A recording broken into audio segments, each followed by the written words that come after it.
Фотографии сделаны на пункте пропуска Адлер. Доказательство того, как ведут себя некоторые абхазские политики, если, конечно, так можно называть владельца белого Мерседеса. Экс-кандидат в президенты республики Адгур Ардзинба около часа ночи собирался пересечь границу Абхазии и России. Но сделать это он пытался с нарушениями. Хотя близкие к нему местные телеграм-каналы тут же кинулись писать о том, что на их кандидата, бывшего, напомню, оказывается некое давление. Задержание Адгура Ардзинба на российской стороне – это не техническая заминка, это продолжение политики давления на инакомыслящих, которая ведет страну прямиком к эскалации внутренней напряженности. Но на самом деле, и об этом сообщила служба госбезопасности Абхазии, никто никого толком и не задерживал. Саму границу Ардзинба пересек всего за 2 минуты. А вот после ему пришлось объясняться с российскими силовиками. Оказалось, что бывший кандидат осознанно ехал в Россию, будучи лишенным российских водительских прав. Решение вынес еще в январе суд Адлера за многочисленные нарушения ПДД.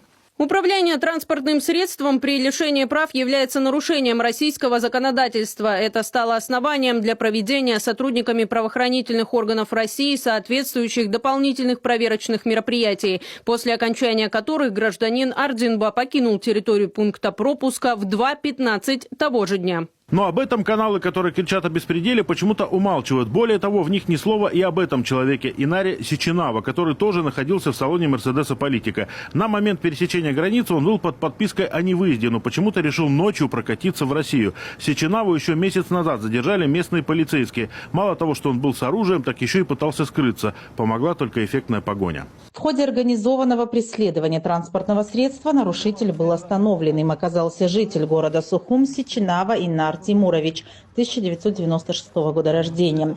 При осмотре автомобиля были обнаружены 3 обоймы и приклад к автоматическому огнестрельному оружию, принадлежащие гражданину Сичинава. Экс-кандидат в президенты, конечно, мог бы воспользоваться и своим турецким паспортом при пересечении границы, но этот факт своей биографии он почему-то предпочитает не афишировать, а то совсем сторонники отвернутся. А вот устроить такую, мягко говоря, постановку на пункте пропуска ему было вполне по силам, говорят политологи. В машине, повторюсь, да, человек, который знает, что его остановят и проверят, и он без прав, без права управления, находится человек, который вообще под подпиской о невыезде.